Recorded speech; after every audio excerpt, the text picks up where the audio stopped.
ticking, yeah, we on that time. 60 on the board, now we start that climb. Get ready, get set, yeah, the moment's now. When it hits 0, we gon' show you how. Run!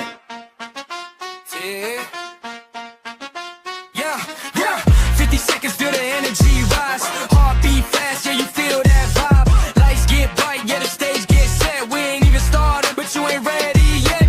40 on the clock, now we pick up pace. Every second count, yeah, we in that race. Crowd tuned in, yeah, they locked in tight.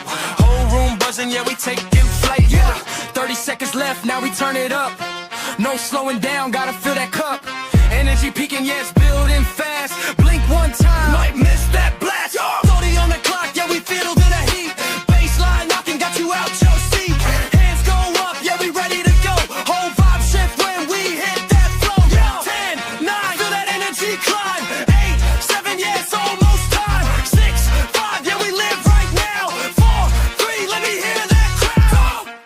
Steve on the mic, yeah, the nurse got skill. Break it down smooth, keep the whole squad chill. Talking about kidneys, yeah, we keep them on track. If your number's off balance, he gon' bring them right back. Got the wisdom on deck, no stress, just facts. Hydration, motivation, every time he reacts. From the clinic hallway to your podcast feed, dropping gems so fresh, yeah, that's all you need. Steve the kidney nurse, yeah, you know the name. Keep your body in check, yeah, we play no games. Real talk, real health, yeah, we keep it pure. Tap in right now, Steve the kidney nurse, yeah. Steve the kidney nurse, yeah. Steve the kidney nurse.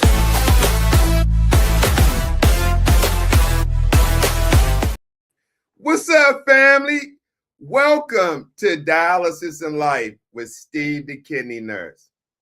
My co-host, Kanisha Williams, all the way from Jamaica, is here.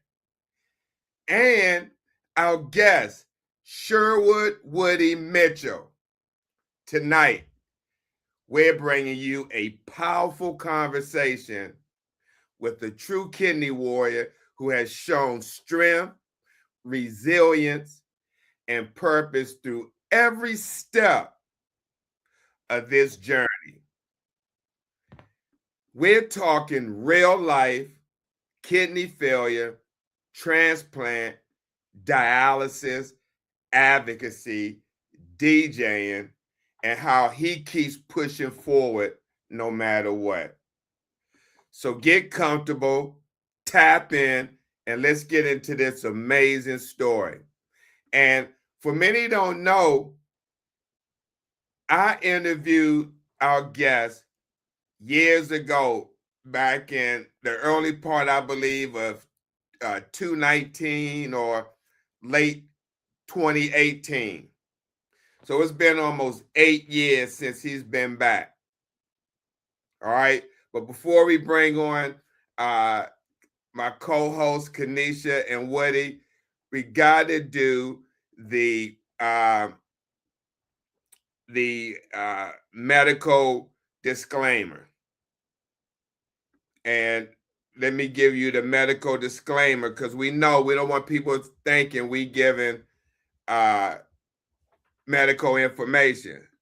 So the information provided or broadcast on Dialysis in Life with Steve the Kidney Nurse is provided for educational and informational purposes only, and is not implied to be a substitute for professional medical advice, diagnosis, or treatment. Now, with that out the way, let me bring on my co-host and give her the co-host VIP. Where's that video? Hold on. We got to give her the co-host VIP.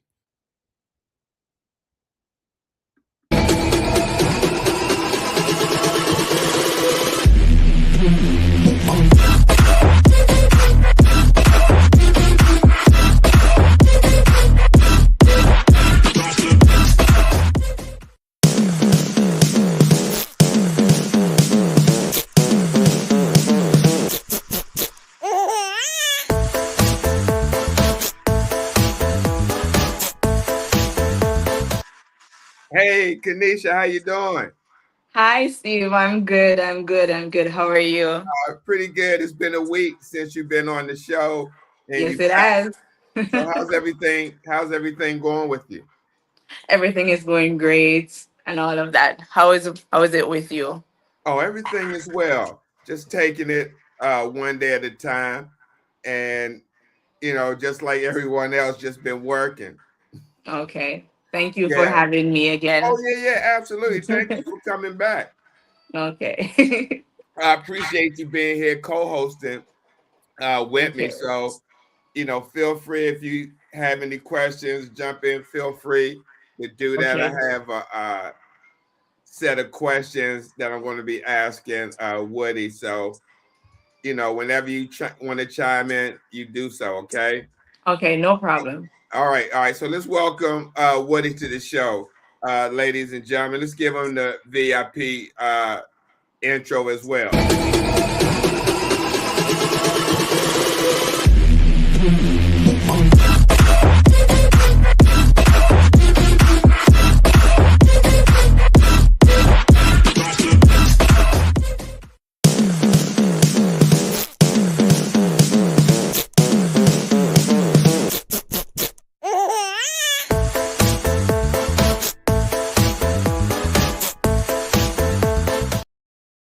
Hey, Woody, what's going on?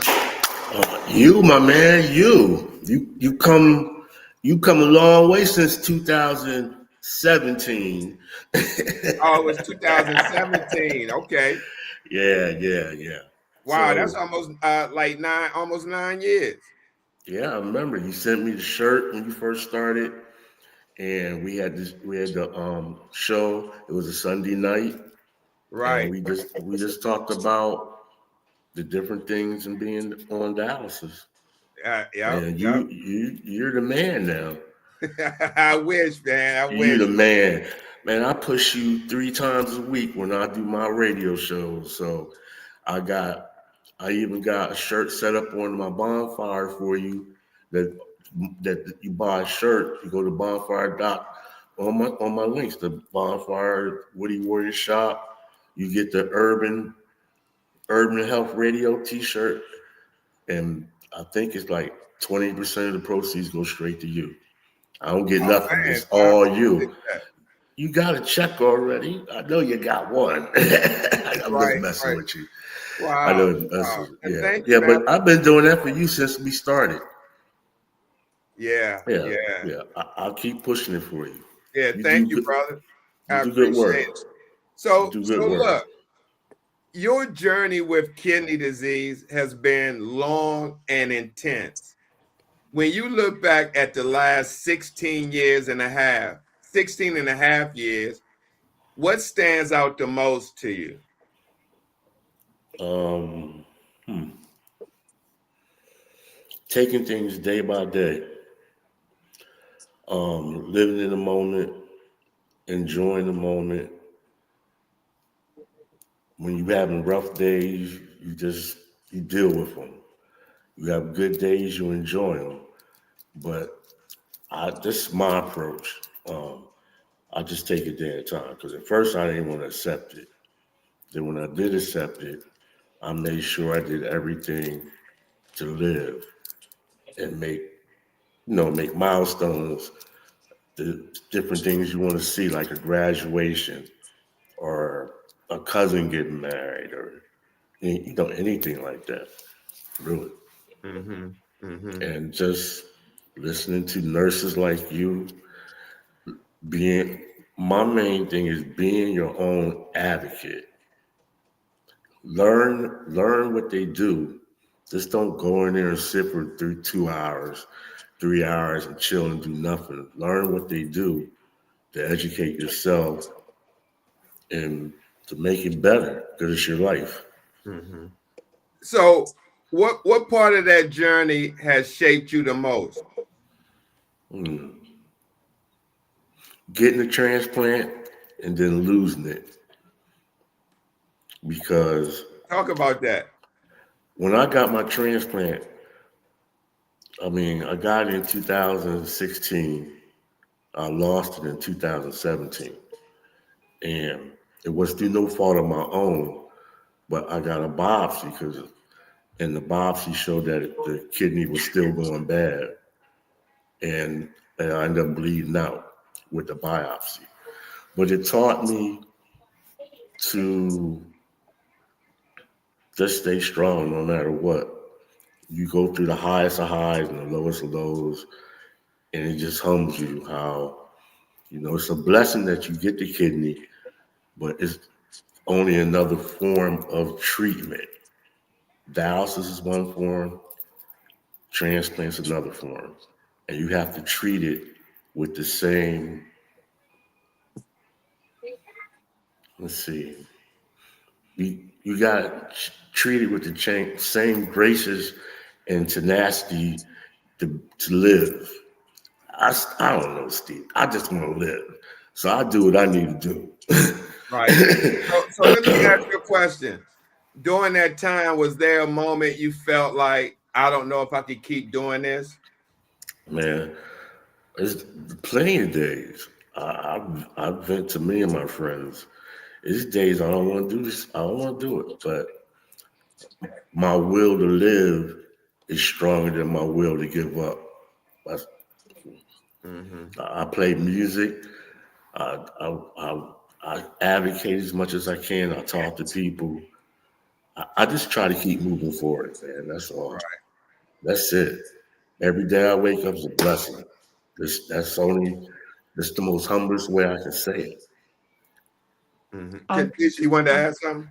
Yes, so I wanted to follow up on a question that you just asked. I want to ask him what kept you motivated and helped you to be hopeful through the challenges that you face with kidney disease.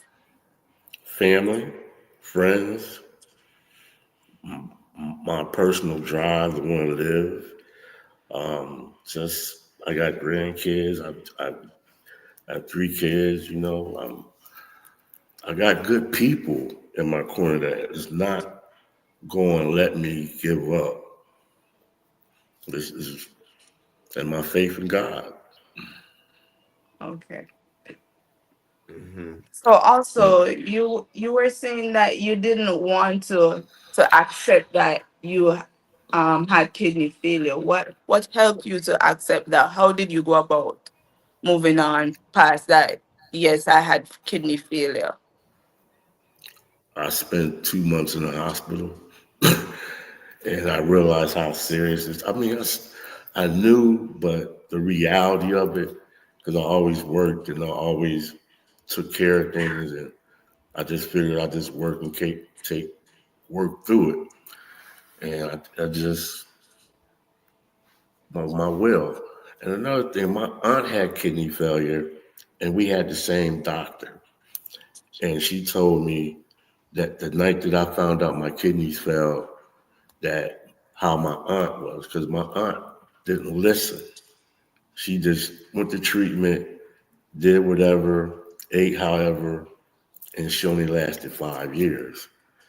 And the doctor told me, I listened to her, I live. I listened to her. I mean, it took me a year to get the realization I got to do it. But overall, I listened to her. But then it just came to the point where I just want to live. I'm going to do whatever it takes. And that means I got to eat the right things, do the right things. I still mess up here and there, but basically overall, I concentrate on doing the right things. Awesome. Yeah. Now, And also Mr. Steve helped me a lot. So he helped me a lot listening to his He's a great videos. person. Oh yeah. thank you, man. We've been together, like I said, since 2017. Right after I lost my kidney, I think.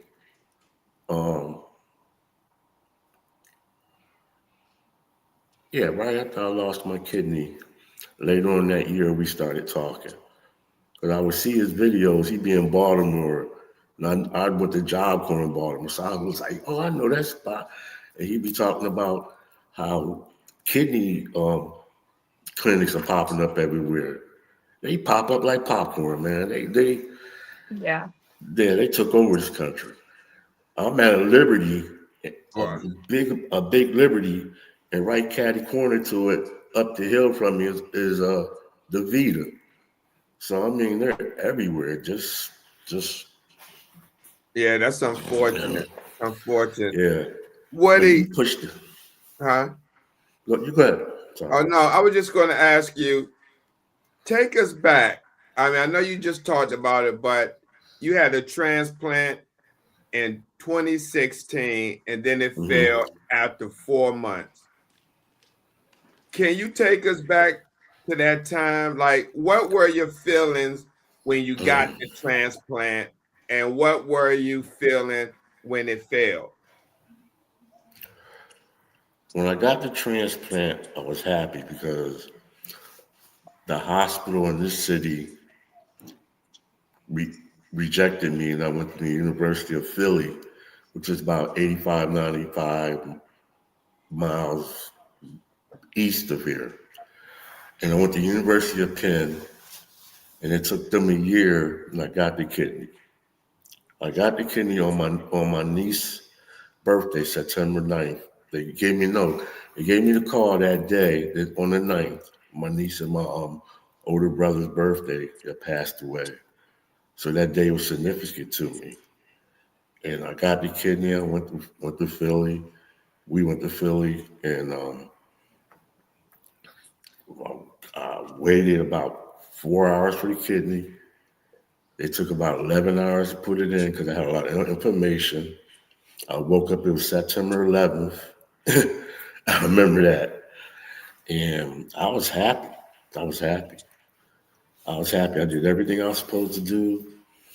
I stayed in Philly for a month before I came back to Harrisburg.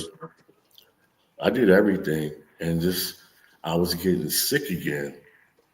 And they did a biopsy, and they took the biopsy, and 2 days later I was bleeding out from the biopsy. And the hospital here in this area, just they wouldn't touch me because I wasn't their transplant patient. And man, um, so I was in the hospital for about 4 hours here before I went back to Philadelphia. And by the time I got to Philadelphia, I was so bad off that it was either me or the kidney. So the kidney had to go back out, and it hurt. I was in ICU for 14, 15, 16 days, something like that. And it was rough. I had to start back all over. But mm, I'm still here. So, Yeah, yeah, absolutely. Now, yeah. hey, Woody, how do you grieve something like that and still keep moving forward? Mm.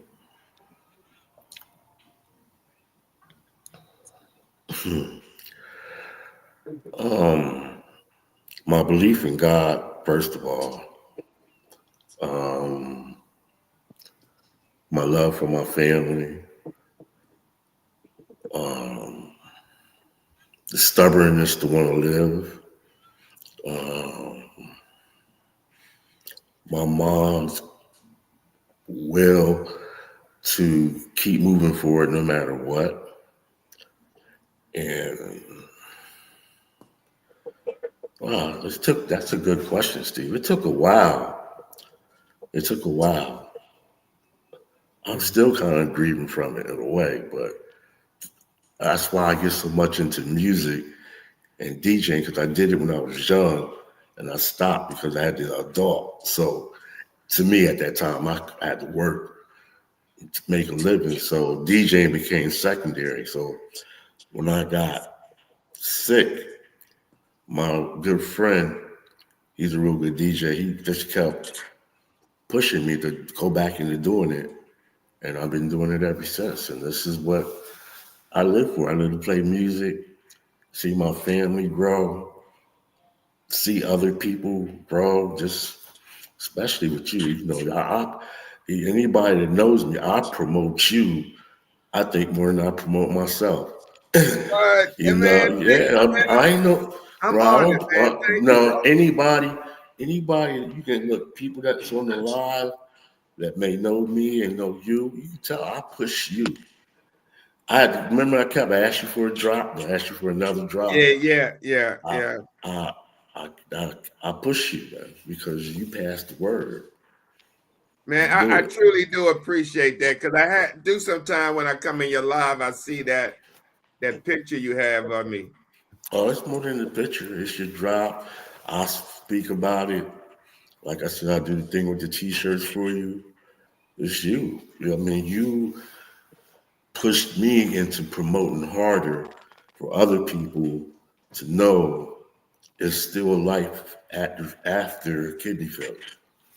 You know, Hmm. I lost a couple body parts, but hey, I still keep moving. My boy DJ Casanova down in Birmingham, Alabama, he had a kidney transplant, and he has a prosthetic arm, I believe. But he DJs, plays music for his church. He's my inspiration because he pushed me into being more open about playing my DJing. I just used to do it to make mixes to listen to music while I'm past the time of treatment. You know, I'm a long timer. I'm a 5 hour. I do 4.5 now. When I started, I was doing at 7. I did nocturnal. I did PD. I had 3 hero grafts, 2 fistulas. They just tore apart this left arm, keeping me alive. So I'm thankful. Right. Let me go ahead, Kanisha. All right. So You break, Breaking you up. break, you broke up. how did they support you in your journey? How did that help you to You're Breaking up. breaking up.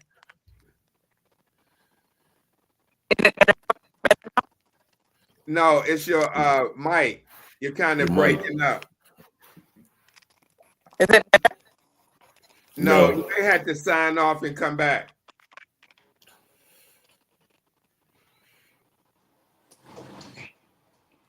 So, Woody, while Kanisha's doing that, let me ask this: did that experience with the transplant, did that experience change the way you look at hope?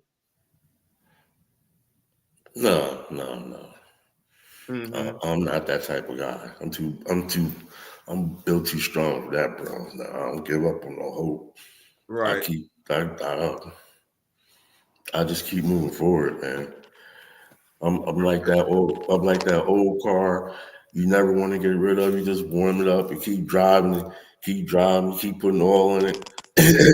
It don't, I just keep going. All right. All right, Kanisha, we have you back. Yeah, you're Mm, still breaking up. It's like when you talk, you're breaking up.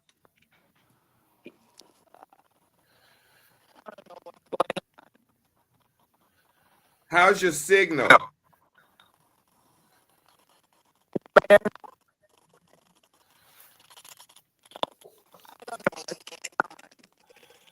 It's your signal.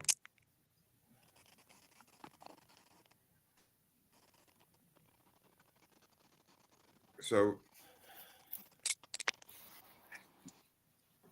okay, while she's trying to mm, get that together, let me ask you this, Woody. yes, sir. You mentioned the transplant failed because of a biopsy. How did you process that setback? Was there anger, confusion, sadness, or all of it at once? All of it at different parts. Well, first I was thankful because I was still alive, most of all. But I don't know, man, it's just Right. a lot of crazy feelings because it was just weird because it's like after I got my main thing, I was concerned about the findings of the biopsy. And once I got that and I found out that it was going bad anyway, I was thankful because it's out my body. But then I don't know, 'cause I was depressed. I was just going through the motions. Right. Go to treatment, go home, go to treatment, go home. Ain't want to do nothing. Just Hey, Kanisha, do you have any headphones? Okay, that may work.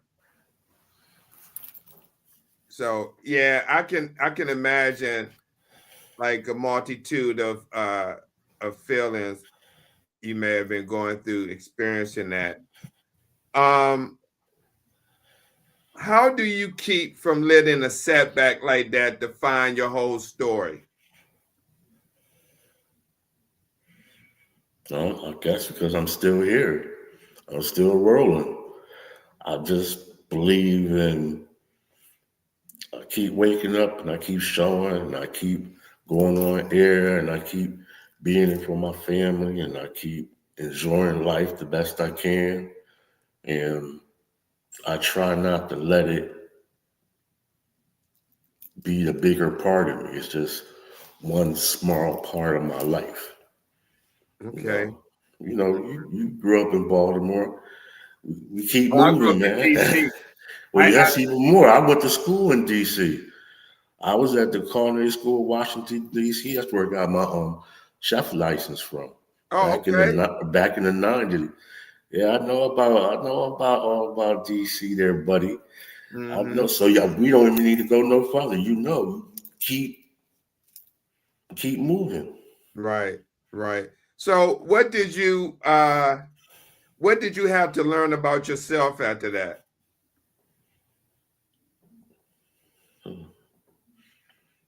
That I'm blessed. I'm tough. Resilient. Um, very humble. Um, I just I'll try to be open and fair to everybody as possible and just live the best life I can live.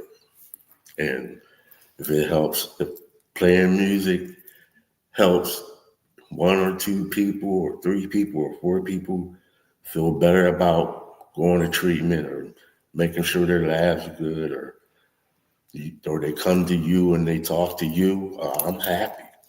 I'm good. They say music is therapeutic. Oh, it's my music. I played drums as a kid. Me And too. yeah, I played like the trip joints in the marching band. I played snare. I played timpani in the orchestra band. I sung, and that's how I dealt with my childhood. And I DJed, but DJing was always a hobby to me. There's a lot of guys out there. They do it for the money. I always did it for the hobby because I just like music. I love music. I, Yeah. I don't know no other way to put it, bro. I Right. love No, I music. get it. I definitely get it. Um, wait a minute. There we go. So, okay, let me see if my co-host is back. Okay. Can you hear me any better? I can't find my headset. That Yeah, is that's better a lot now. better. It's a lot better. Okay. Yeah. Yes, ma'am. Okay, so I was saying that I heard you speaking so much about your family. So I was asking, how did they support you in your journey? What was it like? Well, my mom, my sister, and my niece, they helped me a lot.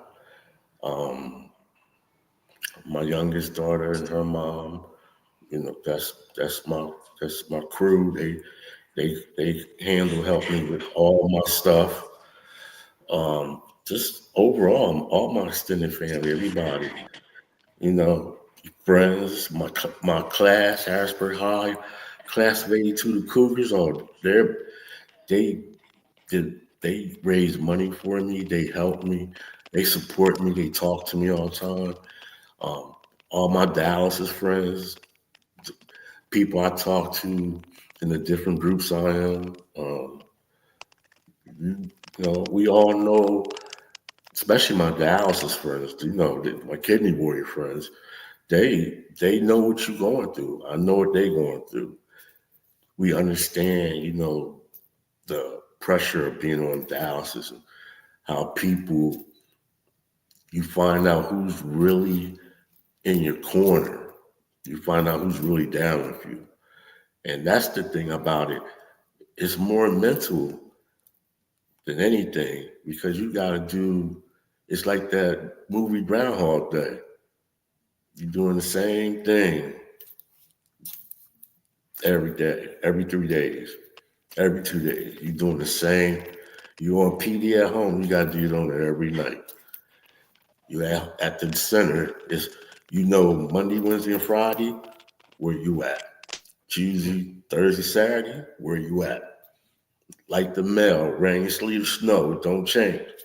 Right. So we had a question from someone in the comment section from Philly Weave Queen 5985, and she wanted to know what caused your initial kidney failure. Tell her I said hi. And work, didn't go to the doctor, especially as I'm a breadwinner, raising kids. I didn't ignore the signs. I had So did you have diabetes. diabetes or Yeah, hypertension? I had diabetes because it ran in my family on my dad's side, high blood pressure, and I was big. I got down some of the weight and got off of insulin. By that time, the damage was done, and let's see, I just worked. I worked to 2007. No, yeah, 2009 Thanksgiving, and I found out that my numbers were so bad that both of my kidneys shut down.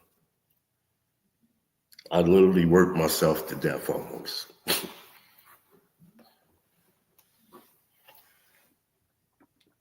Hello?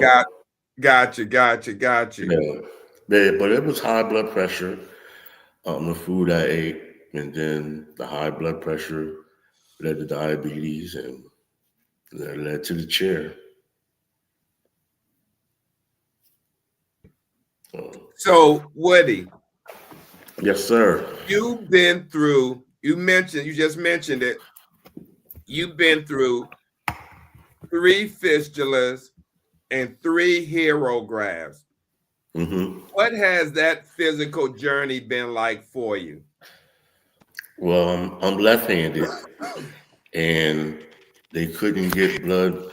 They couldn't get nothing out the right, so they got it out the left. So it basically made me right-handed. I can do some things with my left hand, not like I used to, but I'm more right-handed than I am left-handed. It just tore my whole right side up. I had grafts in my arms and my legs, even in my neck. And right now I have a perma calf, a tunnel calf, they said, because I can't get no more spots. Just the last spot right here. Unless I go to my left, to my right leg. But this is basically my lifeline.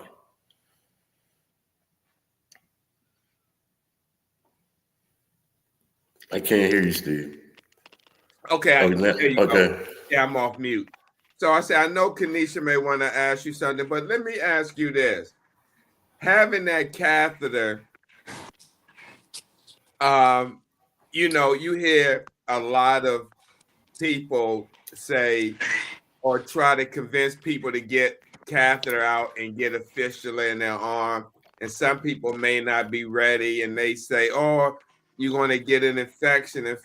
How long have you had your catheter and have you had any issues with catheter infection?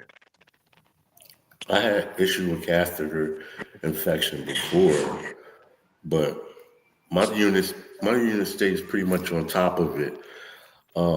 As far as a person deciding if they want to get to get the fistula or stay with the calf, it's better that you get the fistula. You get better clearance, less infection, but it's your personal choice. You better off getting the fistula. You Mm-hmm. don't want it. I'm not the one to judge and tell nobody what to do, but you get better. I do know for a fact because I had them, you get better clearance. Yeah. So one question from the comment section, and then I'll turn it over to Kanisha. Um, Kidney Girl 191, I mean 191 wants to know, are you eligible for another transplant? Wow. I just went through that. And I took 10 years to get back on it. Um, no, I'm not. I can be eligible. I have to get down to 225, but me and my surgeon we had a good talk. My family and the surgeon, everybody. Um, he says if I get another transplant because everything that I've been through, the second transplant kidney will be fighting my left leg for blood, and it's a good chance I might be worse off than getting a transplant. But that's not to say I should. I don't know. If it means I would have a better life on dialysis than a transplant, because they're both treatments. I'm I'm better off at dialysis at my age. I'll be 62 in another week and a half. But from everything I heard and read about, people can get transplants now almost up until they're 70 because it advanced so much more than when it was in 2016 when I got my first one. Right, right. All right, Kanisha. Uh-oh, you breaking up again. No. You might have to write it up in a sign and hold it up like this. Oh, no. Oh no, Is it any better here? Yeah, you that's just right got there. better. All right. So I was going to ask, what do you think are some of the misconceptions that persons about a kidney transplant? Right, we didn't hear you. Yeah. What are some of the misconceptions that persons may have about a kidney transplant? Can't hear you. I don't know. Yeah. I'm sorry, I can't hear you. No, I can't neither. It must be the reception or your phone, your signal. But it's not, it's breaking in and out.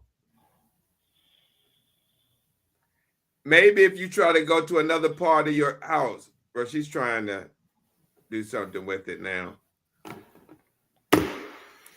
Right there. Oh, was that you, Woody? That was me. Oh, okay. So while she tried to fix that, let's see what happens. Is it No, I'm sorry. That's okay.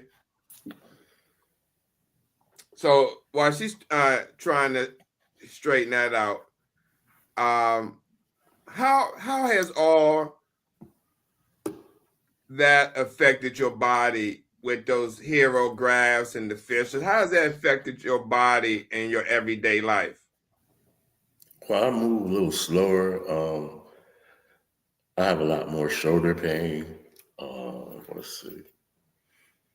Um, Overall, just lost the loose use of the arm the way I like to. But overall, it's okay. Just Uh-huh. pain, part of getting old too. So the arthritis from working and everything, and just basically that's it, really.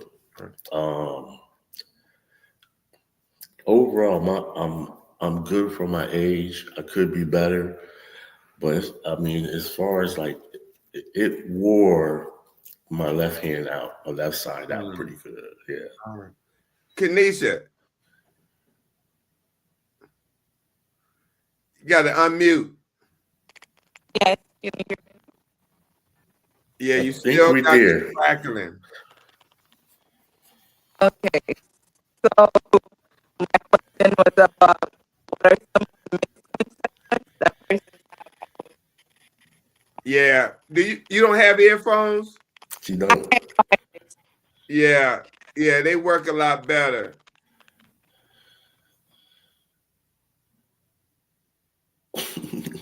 That's okay. We're gonna get through this.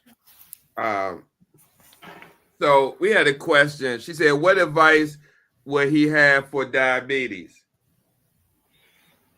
Oh, if you got to eat right. Dialysis, I found out, shows you, it shows you what you eat. You got to eat right. I didn't eat right. I was working, drinking sweet tea down in North Carolina where I was working at. I'm eating fast food. I'm eating processed food. I just didn't eat right. You got to eat healthy. You got to figure out how to eat healthy. It's easy to buy processed stuff, but it's harder to grow your own food, eat fresh food. Don't eat a lot of processed sodas, Pepsis and colas. They'll knock you out the box. Excuse me, they'll knock you out the box. So, and just fatty food eating, processed food, that quick processed stuff you get out the store, got all that chemicals packed in it. It just tears your body up. So, question is, are you eating correctly now? Oh yeah, I mean I have my cheat meals, but overall, we grow our own vegetables. I have cheat days. I also had a book when I was at dialysis. I have it. I think I gave it back, but it showed me what foods I can eat if I eat out. So I use that and just try to eat right the best I can. We all gonna mess up. We all gonna want the bag of chips or whatever, but you have to learn to use those things that you like as a treat while you're on dialysis. That way you can still enjoy them and it won't be like you have one and you just go crazy. And, so I know how I am. That's how I'm up with potato chips. I had to really be careful with peanuts because that bring up your phosphorus real high.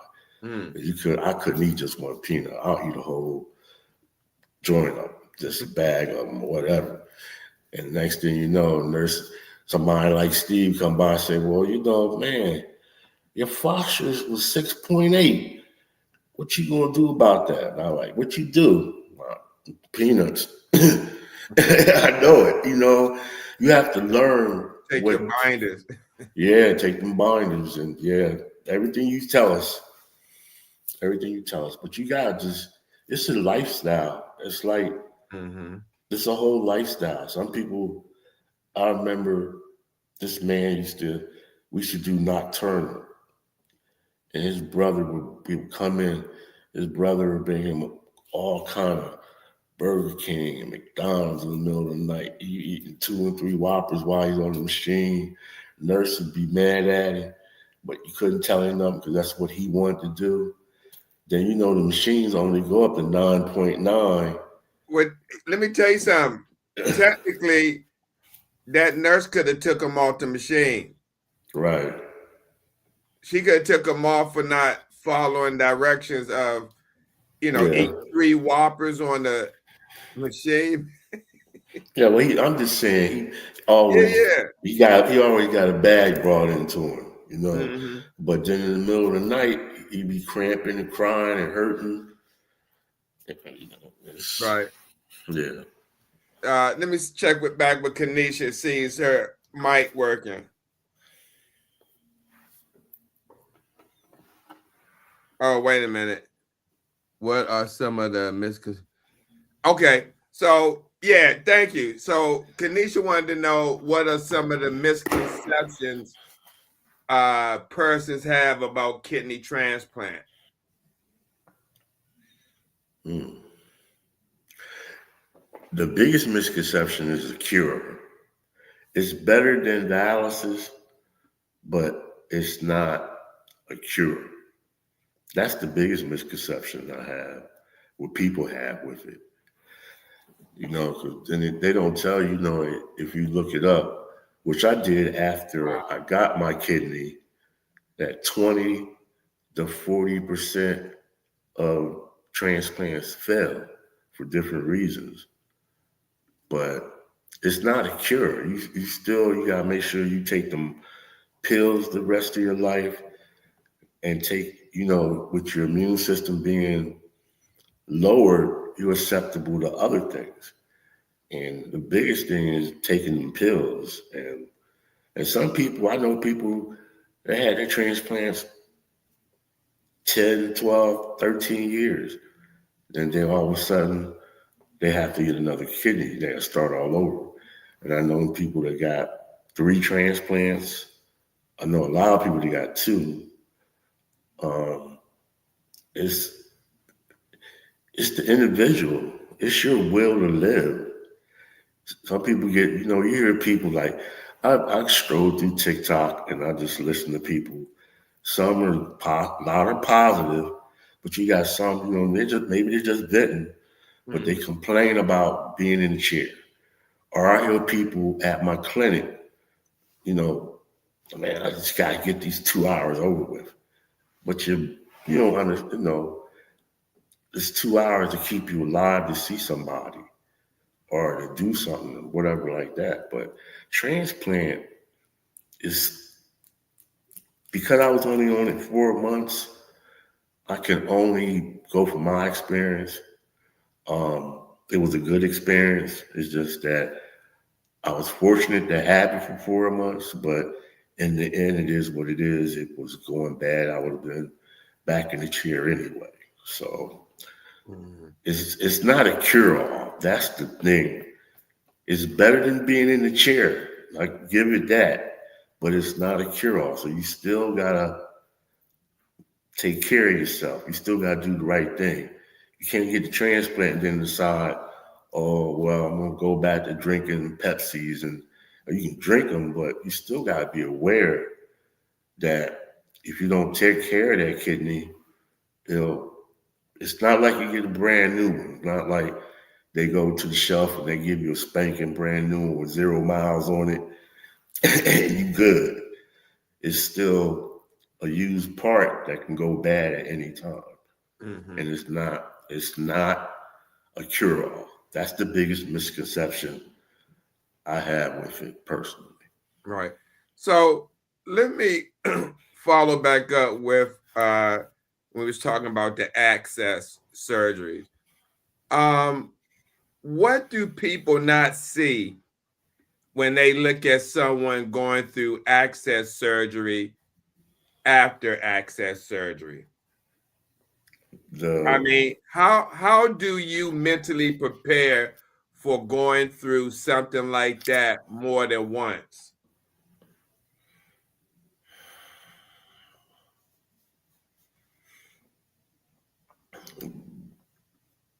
I don't know. I had to just have the attitude, well, here we go again, or just get it over with, because it's going to happen. That's just one of the bad parts about being on dialysis. That part is going to happen.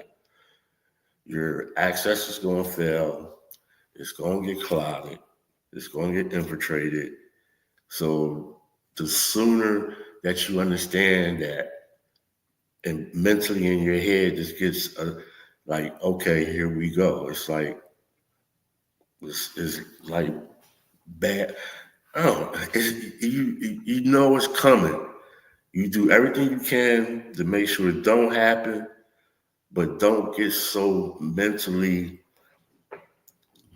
backed up and destroyed because it has happened. Because it's going to happen. It's like those car show commercials. they say, well, it's not a matter of fact of if, it's just a matter of fact of when.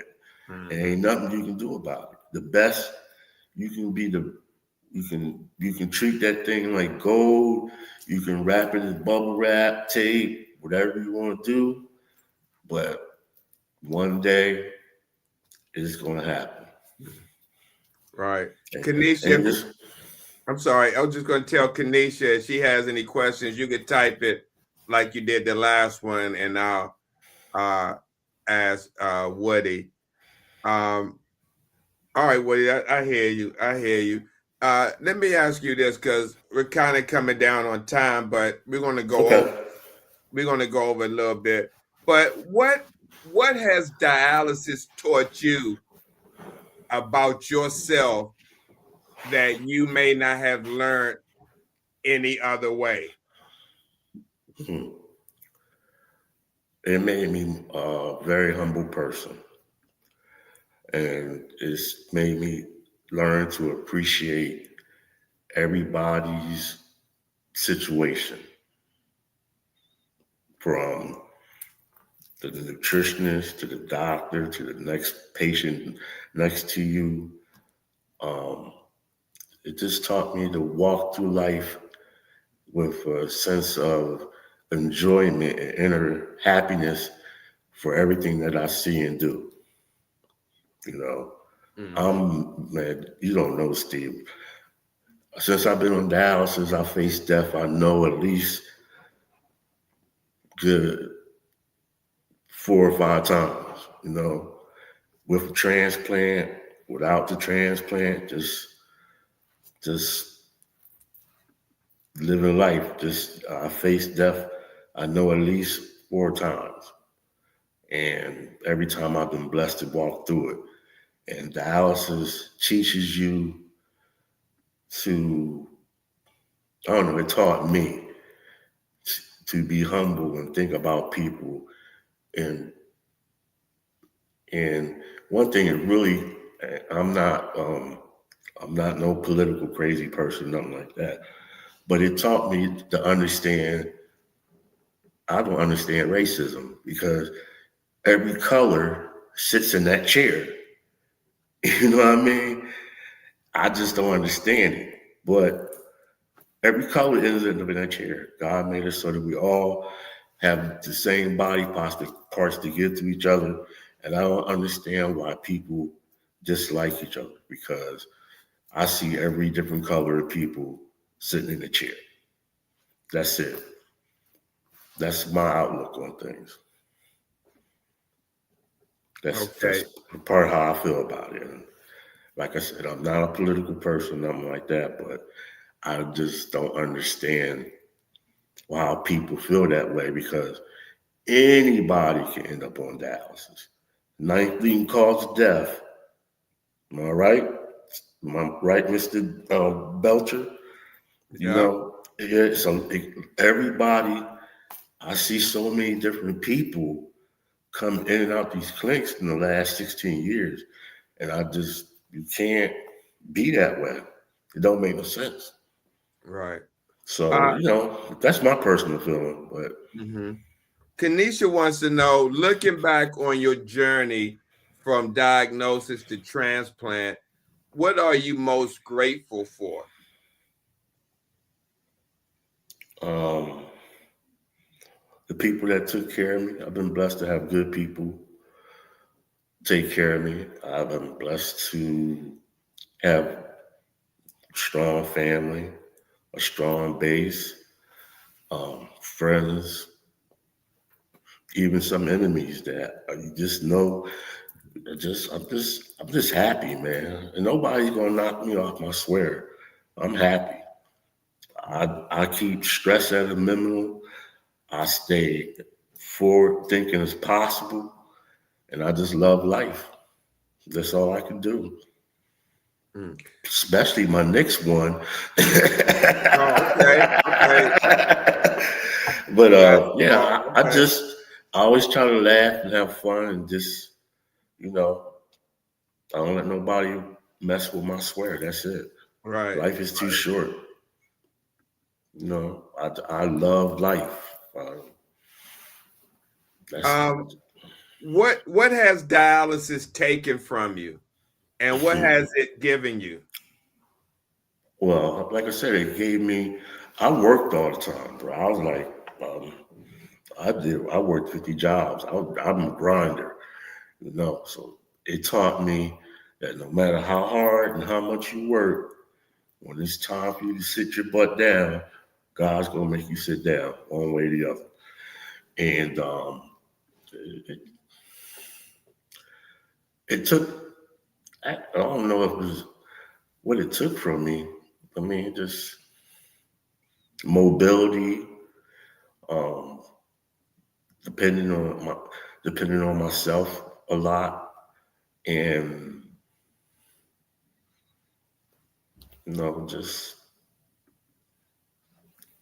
just those things. Other than that, actually, it just slowed me down and made me live and enjoy life more. Unfortunately, and I had to get sick for it to happen because, like a lot of us, a lot of men, we work until we drop, and I basically worked until I dropped. I just am thankful, Steve. I can't. I mean, it took things away that I don't know. Just they're in the scheme of life. They're not as important as I thought they were. Mhm. No, so it's like one door, my work life and other life, my outside life, kind of show closed, but my family life and perspective of that overall became so much better. Mhm. Because if I'd have kept working, I wouldn't see my grandkids. I wouldn't see my youngest daughter graduate from college. I wouldn't see my middle daughter get married. I wouldn't be doing what I'm doing now. I have more fulfillment in playing music for a couple. I don't care if one person show up. You know, I have more fulfillment out of that than when I was working all the time. I worked as a very high line chef for a very long time. So it's your perspective on life. Right. You know, Um, how do you stay grounded on the hard days? hmm,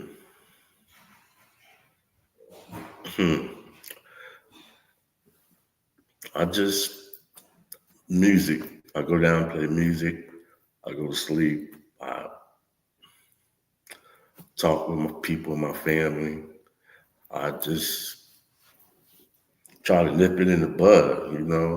Don't let them stack up. You know how football players say that or basketball players stack up games. I just try not to let the bad days stack up as much as I can. And I Hmm. try to wake up every morning with a new perspective on everything.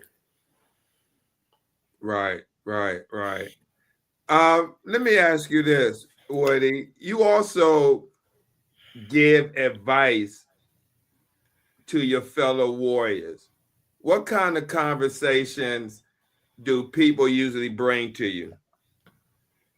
They just mainly a lot of people talk about their centers. The some of my friends, there's they don't never really they don't feel the social worker care or the nutritionist, they rarely see them. And but or they ask about labs or what to eat or what do I do, which everybody has their own system. You got to find out what foods make your numbers get out of whack, and then once you find that out, you work accordingly with that.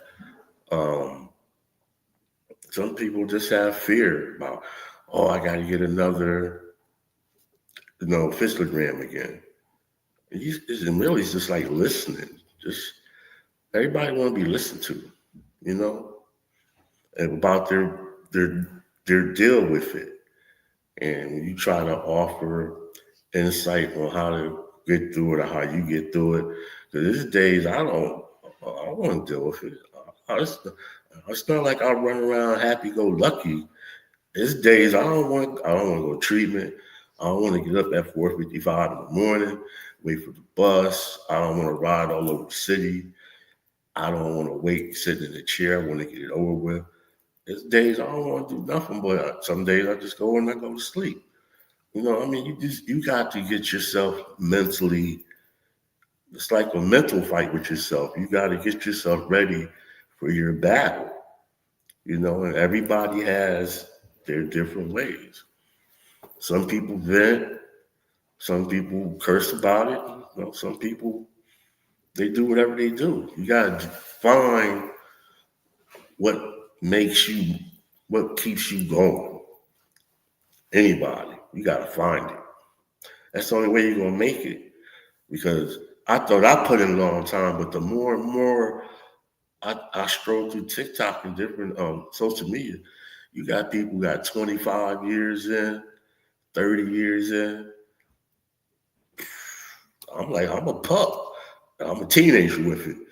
You know, you got to find your niche, whatever that niche may be. You got to find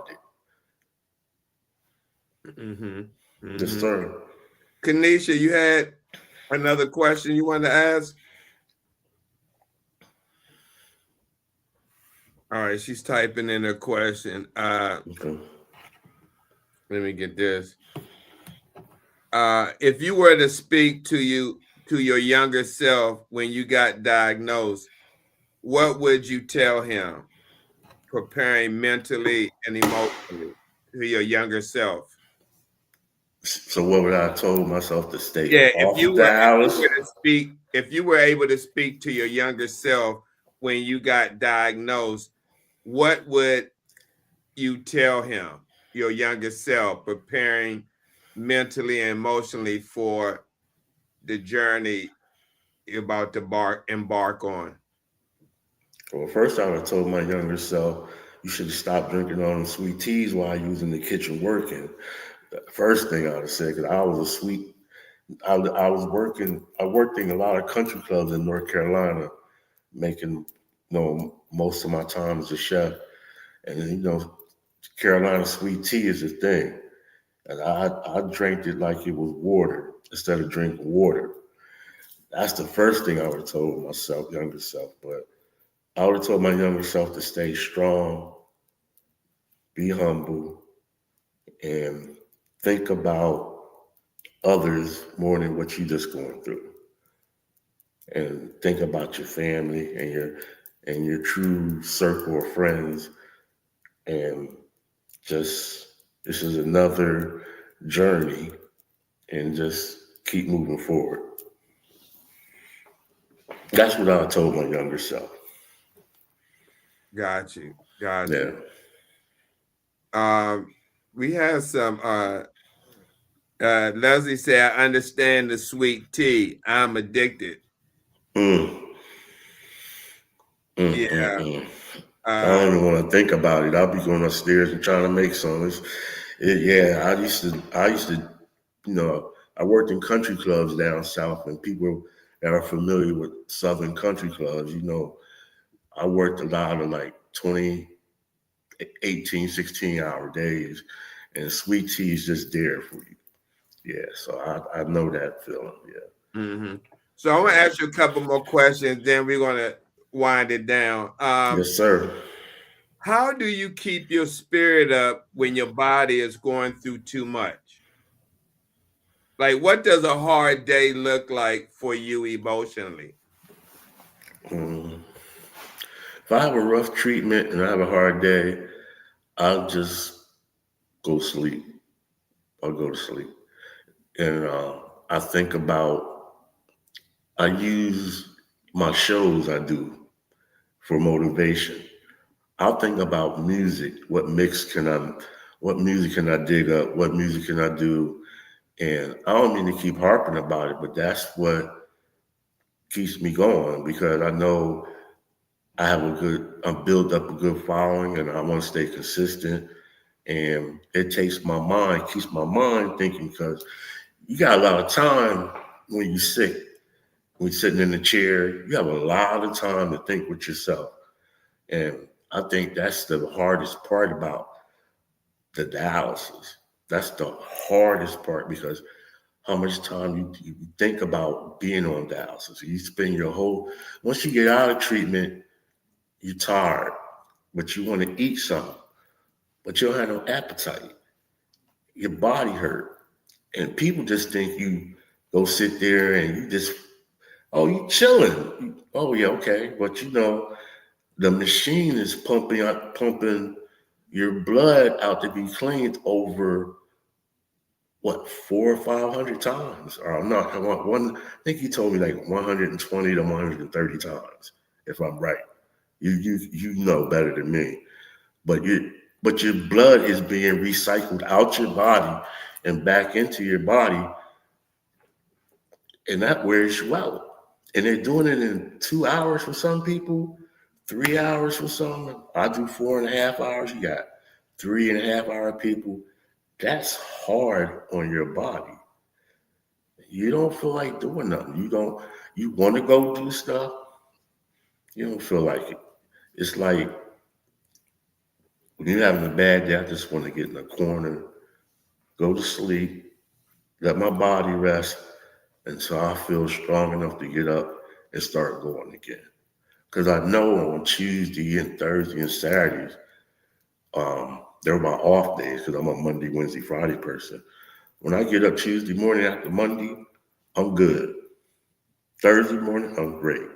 Saturday morning, I'm good. Sundays, like tonight, I'm tired because I know I haven't had treatment in 2 days. Monday's coming, so my battery is running low. I'm slow motion on Sundays, but you got to just get mentally. You can't give up. I tell my friends, don't give up. Just don't give up. It's hard, but it's going to be good days. You just got to keep fighting. And you got to help with it. If you got a bad mindset, you're going to have bad days. There's my Right. mom is old. I was born in '64, so my mom was born in the '40s, and she's tough. And I just, she just built me tough like that, Right. you know? So let me ask you a last question. It's going to be a mix because what Kanisha want to ask you is basically centered around what I want to ask you as well. So I want to ask her a question, then I want to follow up mine. Okay. Kanisha says, what message would you like to share with patients who are currently on dialysis or waiting for a transplant? And then that kind of goes with my question. If you could speak directly to another kidney warrior who is tired, discouraged, or scared, what would you want them to hear from you? Okay. Think about this. All right. What would I say? What would I say to encourage somebody that's tired? Well, yeah. And And what message would you share with patients who's currently going who are on dialysis and waiting for a transplant? first, I would say, don't give up. Don't give up. Don't give up. Second, I would say, become your own advocate. Learn what the machine does for you. Learn your body. Challenge yourself to eat different, live different. If you can't put down Pepsi, you start by, if you drink Pepsi every day, if you drink it 4 times a day, drink it 3 times a day, then twice a day, then once a day. You gotta just don't give up and don't think about yourself so much. Think about who's around you that care for you, needs you, wants you around. And if you don't have anybody like that, become more open and social to build you a community because you need support. You can't do this alone. Nobody's Superman, nobody's Superwoman. Open your heart, let your pride down, ask for help, but also be your own advocate and take it day by. Don't try to think 5, 10 years down the road or 2, 3 years down the road. Just take it a day at a time. Relax. Take it a day at a time. Get through this day. Get through the next day.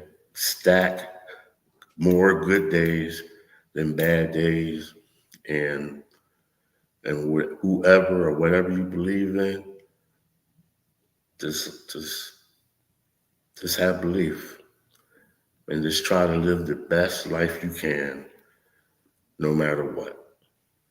Mm-hmm. Mm-hmm.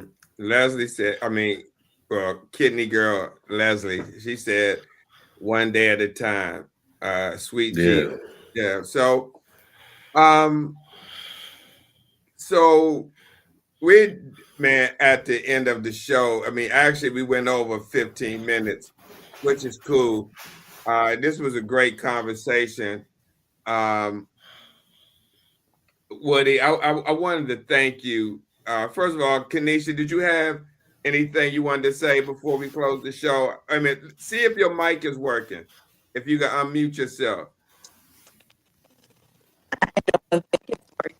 Yeah, yeah. Okay. Wow. So we having issues with Kanisha's mic, and hopefully the next time she comes, she definitely have her earphones, but that's okay. We was able to hear in the beginning, and I'm just so sorry that her equipment malfunctioned. But Woody, we had Kidney Girl said, "Stay blessed, Woody," and they said you did a great job. Oh, okay. Hey, tell Yeah, everybody I said thank you, and anybody that's on TikTok or whatever platform, YouTube. yeah. How can people find you? Oh, easy. On TikTok, on DJ Woody Wood. Uh, I always post when I'm doing shows, so you can always inbox me, ask me questions. I'm on Facebook at Sherwood Woody Mitchell, and let's see what else is there. I'm, you can always reach out and ask questions. I'll give you the best advice that I can. Um, I'm always a willing ear. You need to vent. You want to cuss out your nurse? Just joking, Steve.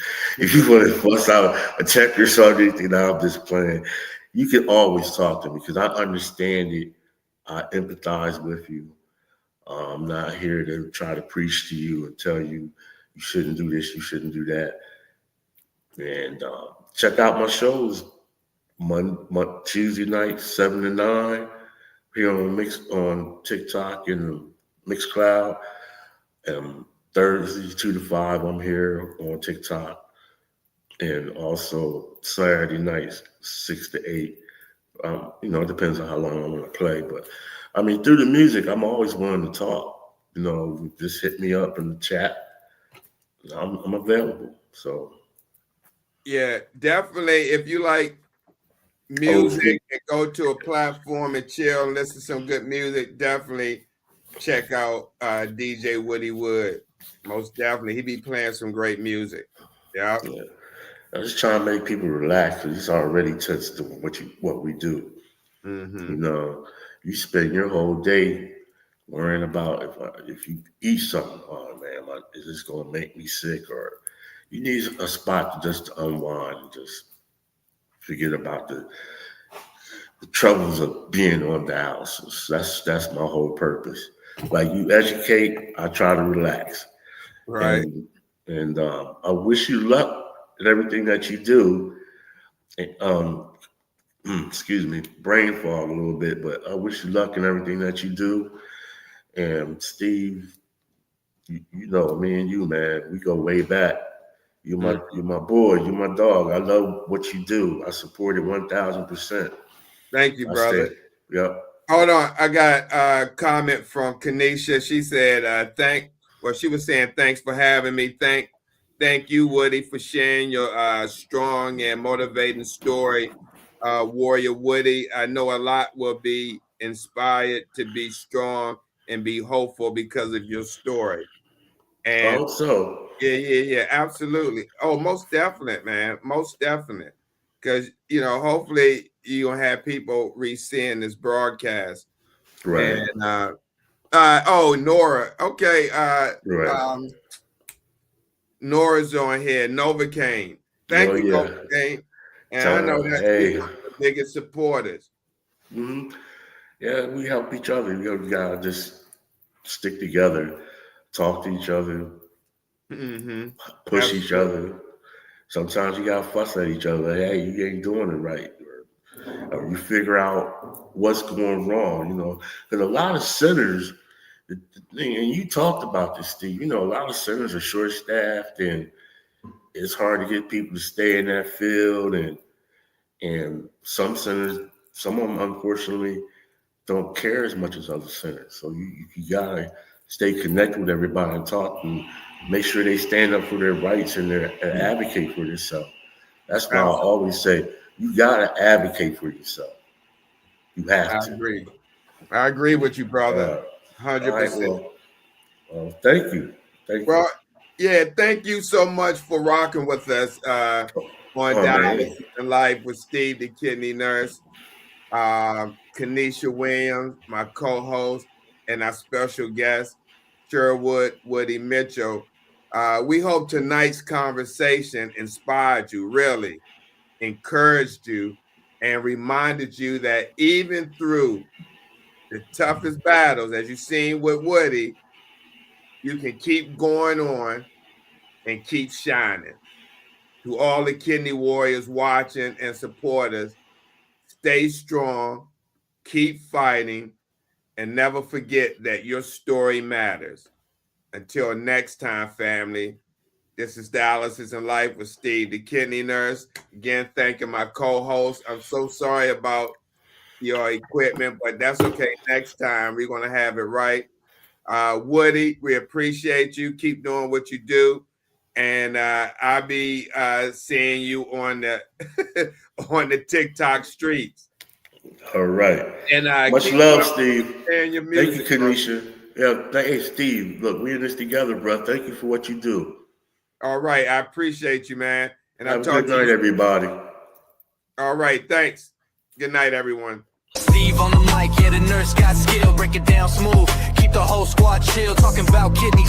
Yeah, we keep them on track. If your numbers off balance, he gon' bring them right back. Got the wisdom on deck, no stress, just facts. Hydration, motivation every time he reacts. From the clinic hallway to your podcast feed, dropping gems so fresh. Yeah, that's all you need. Steve, the kidney nurse. Yeah, you know the name. Keep your body in check. Yeah, we play no games. Real talk, real health. Yeah, we keep it pure. Tap in right now. Steve, the kidney nurse. Yeah. The kidney nurse, yeah. To the kidney nurse.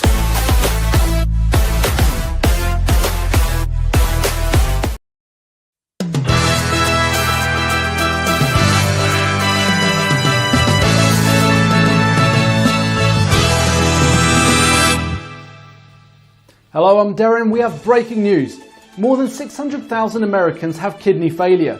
While the number of people with kidney failure is enormous, the number of people with its precursor, chronic kidney disease, is staggering. An estimated 31 million Americans, or about 10% of the US population. Diabetes and hypertension cause 2/3 of all cases of kidney disease. 1 out of every 3 Americans is at risk for kidney disease, and kidney disease is now among the top 10 causes of death in the United States. In addition, 9 out of 10 people with early to moderate kidney disease don't know they have it, putting their health in jeopardy.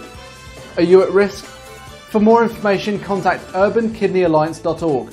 The life you save may be yours.